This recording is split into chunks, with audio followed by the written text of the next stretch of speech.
Don't be fooled by the rocks that I got. I'm still Jenny from the block. Don't be fooled by the rocks that I got. I'm still Jenny from the block. Hey y'all, welcome back. Welcome back.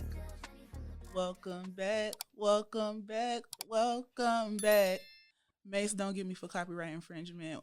To another episode of Ask Jen. I am your host and your most honest homegirl, Jen. And today we are talking about something a little serious. Y'all know March 13th, 2020 was the day that changed our entire lives. That was the day that COVID-19 was declared a global pandemic. We are now 3 years later. And if you're watching this episode, April 10th, 2023 was the day President Biden said the COVID-19 pandemic is no more. It is officially over.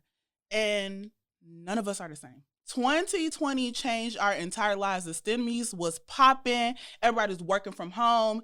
And Tiger King captured all of our lives. But I'm like, that was 3 years ago. How are we today? And I cannot lie.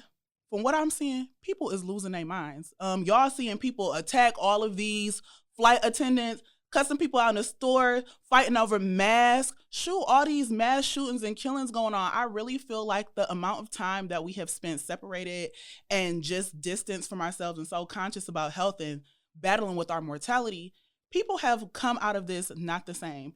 I kid you not, I tweeted this. Y'all know Jen always got a tweet. I tweeted this.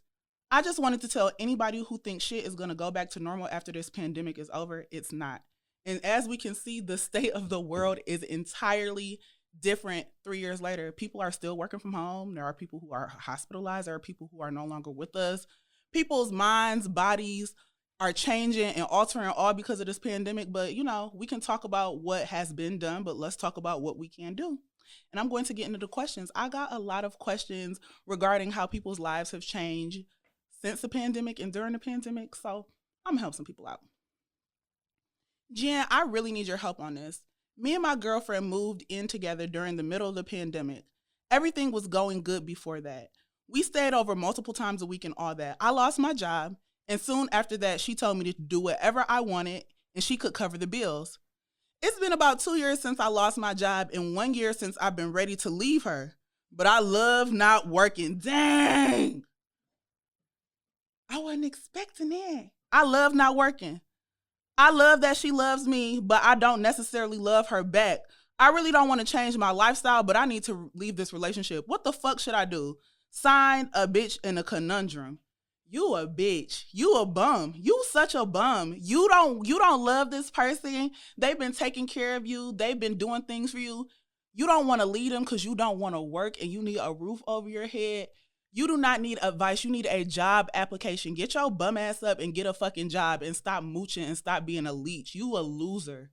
You a loser. Whoever is watching this, if you are an Ask Jen fan, don't be one no more because I think you're a fucking loser. Anyway, I am an educator and remote learning has done a number on my students' learning and behavior.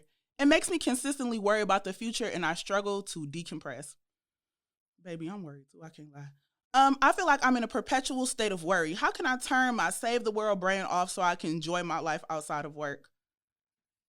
I am very grateful that you are a person that is so intuitive and care about these kids to the point that it actually infiltrates your life. That just shows being an educator is a passion of yours and it's something that you definitely should be doing.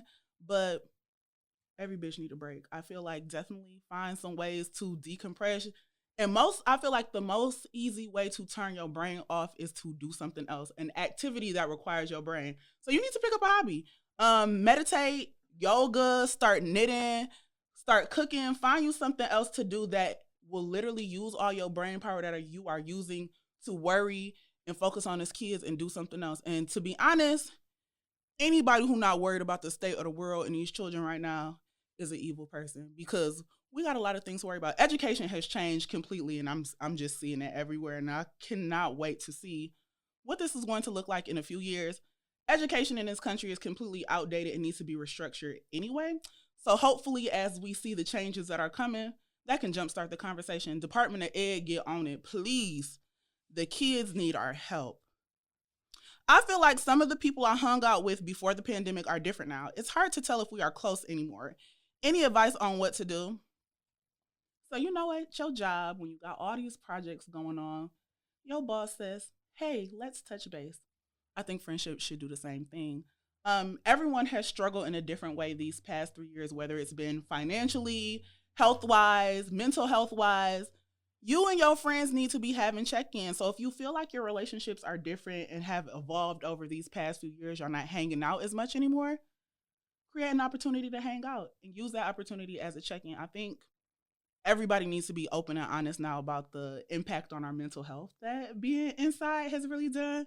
Just the separation from one another, not really feeling comfortable being in public spaces because of the potential attack it can happen if we get sick. But provide the opportunity and just check in with your friends to see what's going on. And also, community, lean on each other, help each other out. If you provide that space for y'all to be able to talk to one another, I think you can do some problem solving, see what ways people need to be supported, because being by yourself right now is just really not the answer. One thing that I feel like we figured out during this pandemic is we all really need to be taking care of each other, so make sure you take care of your people. I've had 2 kids in the last 3 years. You crazy. Due to rising childcare costs, the childcare costs have been rising. Somebody needs to do something about that. My husband thought it would be best for me to stay at home with the kids. Cost-wise, great decision. But being left in the house with 2 kids all day and all night is draining me. I'm ready to go back to work and be around other adults. How can I communicate this to my husband? Let me tell you something. These adults in the workplace be acting like kids too, so you might be better off with your children. But tell him just like that. I know money-wise, it just make more sense for you to be at home with the kids, but he not at home with the kids, so he really don't got a lot to say. So y'all know, as Jenn loves saying, leave them kids with their daddy. But, daddy got to go to work too. I just feel like in any household in general, 2 incomes is better than 1.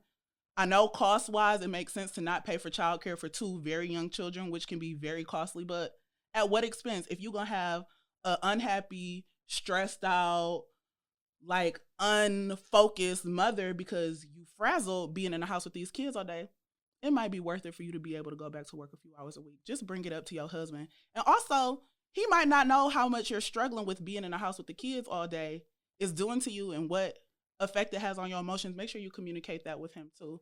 I think if y'all have a good partnership and he understands you, y'all be able to figure something out. Good luck. I'm struggling with long COVID. I have chronic shortness of breath and extreme fatigue. I'm afraid to catch COVID again, and my friends think I'm being dramatic. When they invite me out, I ask about masking, or if I'm saying I'm too tired, they say I'm giving excuses. I don't want to be tossed aside by my friends because of my illness, but at the same time, I want them to understand. What do I do? So cliche, but communication is key. Let them know, like, hey, I'm fucked up. I'm not healthy. I'm not doing my best. I need you all to provide opportunities for us to hang out together that don't include me risking my health. And sometimes that might be you taking the lead. Invite them over to your house. Make sure that they test beforehand.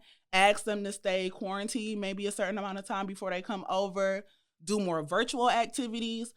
One thing that kept me alive during the pandemic, I played iPhone games with my friends consistently. I feel like in this digital space, there are a million ways to connect with individuals without us having to go out for drinks or be in a restaurant or a public space or on a dance floor. Find those opportunities and present them to your friends, and hopefully y'all are able to reconnect. Before the pandemic, I feel like I had a good sense of who I am. But after being in the house for so long, I feel like being outside the past couple of weeks have shown me I am not into the same things I was before. Everything about me is different than when we started. I was barely 26 at the beginning of the pandemic, and now I'm almost 30. Lord, 3 years. Ooh, 3 years. This is crazy. Time has flown.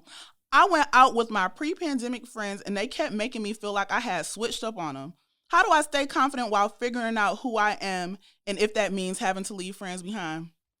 Baby, if you ain't involved in these past 3 years, I don't know what the fuck you've been doing. I don't think anybody should be into the same things that they was 3 years ago. Let your friends know, hey, I know we ain't connected in a while, but this is what I'm into now. The most confident thing you can do is stay on your path and stay in your right mind. If sometimes that means leaving those friends behind, that's just what you got to do. Since the pandemic, my social anxiety has increased. Same here, honey. As soon as outside opened back up, everybody started shooting everything up, the library, the mall, the movies, the schools. I'm scared. So I understand completely. I have spent so much time in the house now. Being out at events makes me very nervous because of how many people are around. However, I work in an industry that requires a lot of in person interaction and networking, so it's hard to avoid. How do I get out of there? You're going to have to quit your job. Because if you have a career that involves you networking and being around people, there's really no go around. Only thing I can suggest is in your personal life, limit your interactions as much as possible.